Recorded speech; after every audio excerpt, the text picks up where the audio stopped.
I was going to give you just some of the lessons that I'd learned from doing Twistable and some of the other events around town over the past few years. So I'm definitely not an event planner by any stretch of the imagination, but hopefully I have some good information that might be helpful. So what I was going to try to just follow was to just talk about the whole who, what, where, why, and how of events, and I'll kind of use that as I go through. As I said, definitely no event planner. The biggest amount of experience that I've had with events would definitely be Twistable. So it was actually a tweet by James that was sent out a few years ago when Twistable was rolling out, saying they wondered who was going to step up in Phoenix and do it. So I talked to the guys at CSI and just said, why not, with really no experience. So it's been bloody. In addition to that, I've helped with PodCamp for the past few years, and that's also been really good in terms of just learning things. So as I go through, again, this is just from my point of view, and then I'll probably use a lot of examples of Twistable just to illustrate things. So a couple things on Twistable first is that Twistable is a global event, so it's not something that we have full control over. The date is controlled by the Twistable global folks. The infrastructure is determined by them, so they provide us certain pieces of infrastructure that we have to use. And then the timing. So in terms of the announcement, when the announcement's made, how much time that we have to do the event, that's out of our control as well. So we kind of are pretty reactionary, and I think we do a pretty good job in Phoenix compared to some of the other cities. I think their events are a lot more informal, more just like a little tweet up. So a lot of this is not up to us with regard to the timing and things like that. So I guess with regard to events, the first thing that I would start on is who. So one of the first questions that I would ask is who's your audience? Who are you trying to bring in? So with Twistable, it's pretty easy. It's people that are on Twitter or have heard about us on Twitter. So there's really not that much there for that. But for a lot of the other events in town, that's a big deal. You can. If anybody wants these slides too, I'll definitely have them up so that you don't have to write a lot. Like PodCamp, we have a lot bigger audience there. People that are specifically looking to learn about, creating content, whether it be podcasting or blogging or whatever that may be. WordCamp, we just had folks that are specifically, focused on WordCamp. So just kind of that would be one thing that I would look at is who's your audience, because it's going to help you determine a lot of other things with regard to the event. Who's your sponsor audience? So again, for all these events that I've been involved with, we need money from somebody. So what we typically do is we go after companies that would be able to donate, whether it be cash or whether it be services. And this is another one. So when you're trying to figure out what your event's going to look like, you want to know who might possibly support your event. So that's something to take into consideration. And then another big part of who is just who's going to help you with it. With regard to the who for our team, these are some of the roles that we've identified. So one for me that's been real big is advisors. So I've had some people that have been really great in terms of, me being able to bounce things off of them, me being able to share blog posts, people helping us with sponsors. So that's a big one. With our event, with events like PodCamp, WordCamp, I know registration is always a big deal, so there's a lot of work that goes into that. Volunteer coordination is a big thing. A lot of these events need quite a number of volunteers. So with Twistable, we usually have about 10 or 15 people, and we wouldn't be able to do it without them. I know with PodCamp it's pretty similar. You do need to have someone who's kind of the main person with regard to the event, just so decisions can be made, so things can happen. With PodCamp, with Twistable, the raffle and silent auction has always been a big part of our event. So we need someone to help coordinate, getting all of the raffle items, the silent auction items, working on all the sheets, tallying all that type of stuff. This is a new one that I learned from WordCamp. This year it was a documentarian that I think is really cool. It's if you can have someone on your volunteer team that is there to document things, whether it be in writing in meetings, whether it be taking photos in meetings, whether it be taking photos at the event. Just something that's really nice to have, so you can have just a full, all the information about your event in one place at the end, so you can wrap up and you can give the sponsors the proper attention. AV, again, depending on what your event is, like I know at WordCamp, AV was a big deal. They recorded every session. For us at Twistable, it's not as much of a thing, but we're going to look to live stream this year, so that will be more of an issue. Design. It's always great to have a designer helping. So with us, for Twistable, for all these splinters, been the folks that have helped us with that. I know they help Ignite, and then I know with PodCamp that we've had different independent designers, but good to have someone that can help you, with logos or creative that you might need. Development with a lot of these events, again, you're going to have a site, you're going to have multiple pieces of infrastructure, so it's good to have some folks on that can help you with all that. I'll talk to the Twistable specifics a little bit later. And then I think increasingly the whole social media is a big role for all of these events. So for me, the first place that I saw it implemented was with Ignite, where they had one person that their job was specifically social media. And we kind of borrowed that from Ignite here with Twistable, where we have Wes Novak, Wesley Tech, who's doing that, and it definitely helps to have someone who's kind of the point person on there. Everybody can still chip in, but it's nice to be able to have someone who really enjoys doing that and can take control of it. The what of the event. So again, I think the first thing that you would ask is what's the purpose. So for Twistable, it's social and it's charitable. Those are the things that we're trying to do there. Something like PodCamp or WordCamp, it's definitely educational, social, but again, those are kind of the things that you need to ferret out ahead of time. Some of the other big things, especially for our event, for Twistable, providing food and drink has always been a big part of it. So for me, that's a big consideration, and that drives a lot of stuff down the line. Whether you have any entertainment or whether you have any activities at your event, again, a lot of these things really can impact the venue. So for me, that's one of the hardest things to determine with regard to these events is getting a good venue. So knowing a lot of these things ahead of time in terms of what are you looking to do, what things that you're going to need to accommodate will drive what kind of venue that works for you. Size and scope. So again, we've seen a ton of different events in Phoenix over the past few years, some being super, super huge, some being some of the biggest that we have in the country, other ones being real small, tweet-ups 5-6 people. I mentioned event day right there just because Scott Cate in-house has a company that he's working on that for the big giant events. So that's something to just be aware of that we have as a resource if you know of any of these huge events that need someone to help coordinate that whole thing. And then one other thing that I think about is whether it's a recurring event, because for me that has a lot of merit into how we organize the event. Because if it's a one-time thing, you can just kind of throw it up and be done.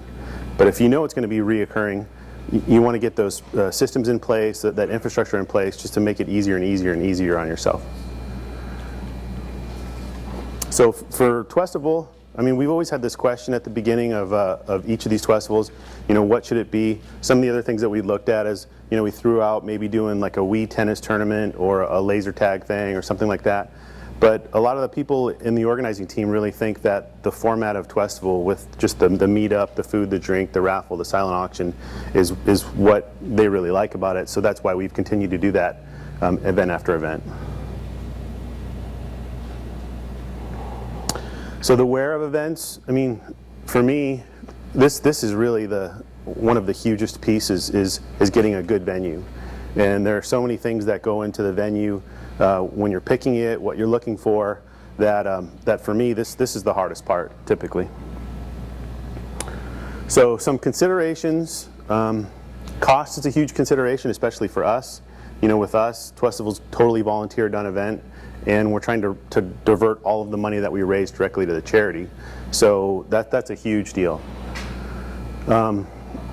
some of the things that have kind of come up later when we've talked to certain events is certain venues won't charge us anything for the space, but they'll want us to buy a certain amount of product. Certain venues want to charge us for the space. They'll let us bring in product. Service charges coming into play. Some of the different services they have, so if they have linens or different things like that, we have all these different costs that can come up as we kind of get into the middle of the event. And it's nice to know all those ahead of time when you're actually picking the venue. So just to tell you, the venues that we've done, we did Half Moon Sports Grill the first time, then we did Aloft in Tempe, and then we did Martini Ranch the last time, and then this time it's going to be at the Clayton on the Park in Scottsdale, and they're all real different. So I'll talk about a couple of these other things, and I'll kind of just give you an example of how those different venues worked with us. So location is a huge one with a venue. I think one of the big things is if you can get it on the freeway or somewhere that's pretty accessible, that's a big deal. For us, we've always tried to keep it pretty centralized, and I was really trying to get us back to downtown Phoenix this Twestival, but just with the different venues that we were working with, we couldn't pull it off. But in terms of location, I think you definitely want to have some place that's pretty accessible, has a lot of space, has good parking. Insurance, again, this is one of those costs. This year is the first venue where we have to worry about insurance. So with the venues in the past, Half Moon, Aloft, Martini Ranch, their insurance covered us, so we didn't have to worry about that. So with the Clayton being new, and I don't know, I think they're getting some things sorted out, we have to get some sort of insurance. And we're doing that through PIF, which is the Phoenix Innovation Foundation. If you haven't heard of them, that's another charitable organization in town that kind of grew out of Ignite and some of the other events that we have. And what they've done is they've developed a 501c3, a nonprofit that will help facilitate events in Phoenix. So if people need to collect money, pay out money, they can handle all the financials for that. They have insurance that they can help you acquire.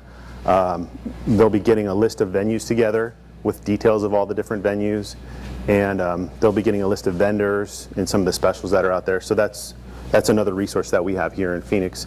The 501c3 was just finalized in November, so they're going to be moving forward and will be more open in terms of what resources that they'll have. And for all of the resources, that's free. If you use them to process your financials, then they take a percentage of that just to help cover their costs. But again, it's a nonprofit. With venues, services provided is something that you definitely have to look at. So when we did Half Moon Sports Grill, they pretty much provided everything. So we came in and we had to buy a certain amount of product, drink tickets and appetizers, and then they did everything else. So they had the food on site, they had the drinks on site, tables, chairs. We didn't have to worry about any of that. Wi-Fi, we didn't have to worry about any of that. The second Twestival, we did it at Aloft, which is a hotel, so we did it in their lobby, and there they didn't provide any food, really. They did have a bar, so they had drinks. Tables and chairs that we needed were there, and Wi-Fi. So again there, we just purchased a certain amount of product, which was in drink tickets at Aloft, and then they allowed us to use all of that other stuff. With Martini Ranch, they didn't do food again, so we were allowed to bring in food. So the first one, we used their food at Aloft, and at Martini Ranch, we brought in food. We had local businesses that donated food that came in and served that. At Martini Ranch, they had drinks, but again, they allowed us to bring in drinks. Martini Ranch was kind of unusual for us, so we didn't have to pay the venue anything at all, and they let us bring in food. They let us bring in a certain amount of drinks, being alcohol. They let us bring in beer from Session, vodka from Carlson, and tequila from Cruz. They limited to the drink tickets, but again, they didn't really charge us for any of that. And then we had to bring in some extra tables, but they had a lot of tables and chairs and Wi-Fi. So that was great. In the end, I don't think that we really provided value to them, because I think they thought our crowd was going to be a lot more of a heavy drinking crowd, and they were going to make their money in the back. So it didn't really work. But again, it's good to kind of know some of these things when you're talking with these venues and know how are they going to benefit from it, because you want to have some way for them that they can benefit as well. And then at the Clayton, we're actually paying for the space. They're allowing us to bring in food, and then they're covering our drink tickets, and they have tables and chairs and Wi-Fi. So it's a little bit different. We're actually paying for the space. Again, it's all working out to about the same figure, so it's fine for us. And then again, for all the different venues, you know, I think a big thing for us, since what we do is we do food and drink, is we want to know if we can bring in outside stuff. Because typically we have people in the community that are willing to donate something. And some of the venues out there, it's like, no outside food, no way. You know, no outside drink. And that really impacts what we can do in terms of who we would select. You know, something with the allowance of outside stuff, running into a little bit more is licenses required. So again, that would be something to ask. You know, are they requiring someone to have a catering license or something like that? And then in terms of fees, I know when we've had some alcohol donated in the past, it hasn't been an issue.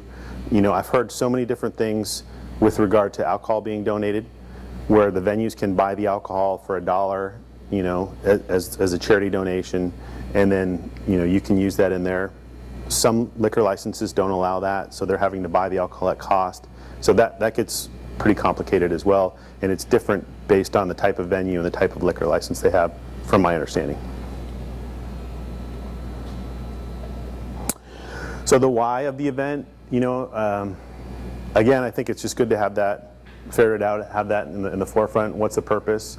So for us, you know, the purpose is to raise money for a charity, and with this Twistable, it's local, so that's awesome. It's for Child Crisis Center, and then it's social. It's for us to have fun. So we're not going to be doing any educating or really entertaining there. So then the last of all of these items with regard to events is the how, and I have a number of slides on how, and I'll just kind of tell you some of what we've used, some of the infrastructure, some of the platforms, just in case that might be of any benefit to you. So when we organize the team, the things that we really use is this year we've actually done a live in-person meeting. So we had never done that before with Twistable, and that was pretty helpful. We haven't done enough of those. I know with PodCamp that we do those every 2 weeks, or every month, every 2 weeks. We shrink the timeline as we get closer, and that definitely is helpful. For both, we've used Basecamp, just a project management tool that allows us to have those messages that go out to everyone via email, can upload files, have write boards, email back and forth. We used IM, especially within certain functionalities within the team. If people are working together on posts or sponsorships or whatever, we use a lot of IM. And then we've used a lot of Google Docs and Google Forms too, to try to gather information and then allow everyone to have access to it and update it as things go along.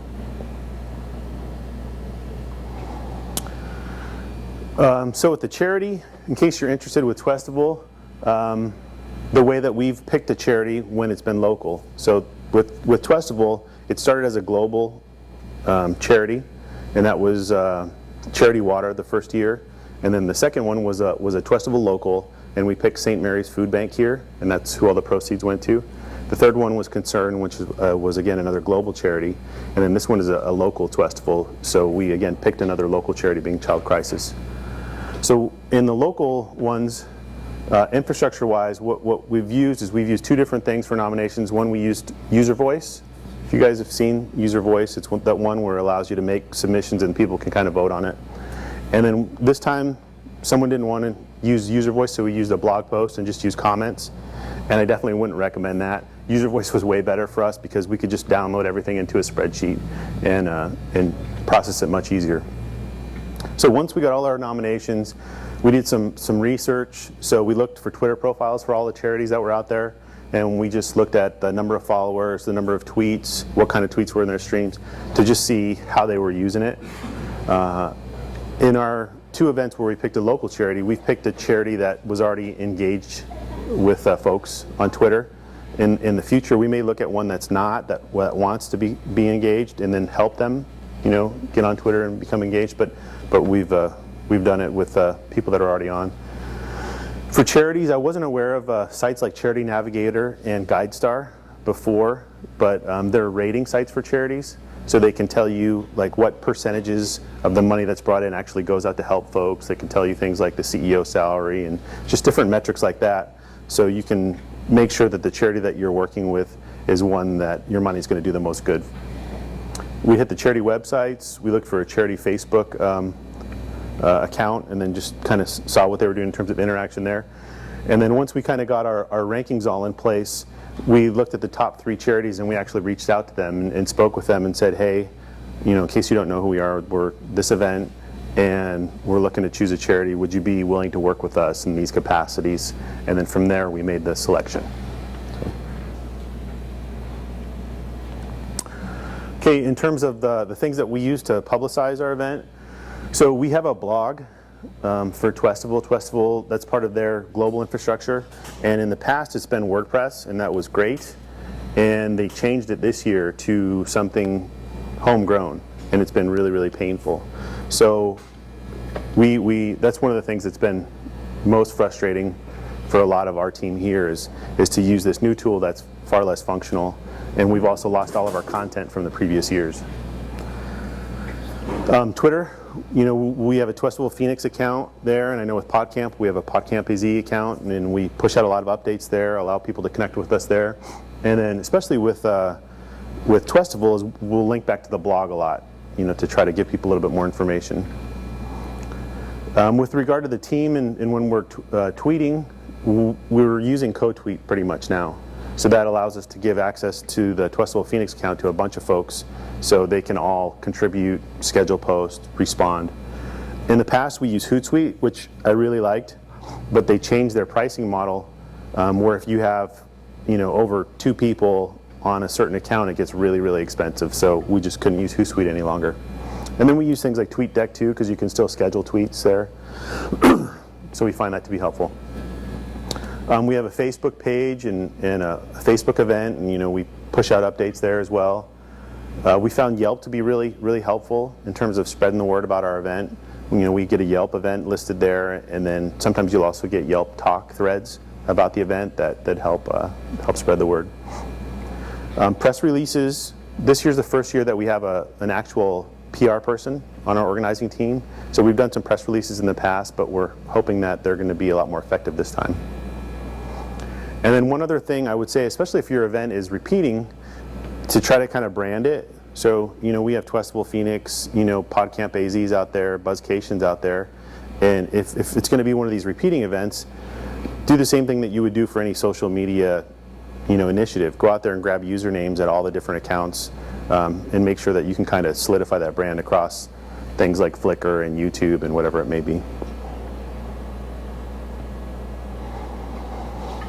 The listings, so we've always put TwestivalPhx up on different platforms when we've listed the event. So we've put the information on our blog, we've had a Facebook event, an upcoming event, and a Yelp event, and we've done some other small ones, Twitbite or things like that. Again, I think it really depends on what your event is like. If it's a big event, then you might want to have multiple of these. If you're just looking to do a small thing, I love the ease of something like Twitbite. So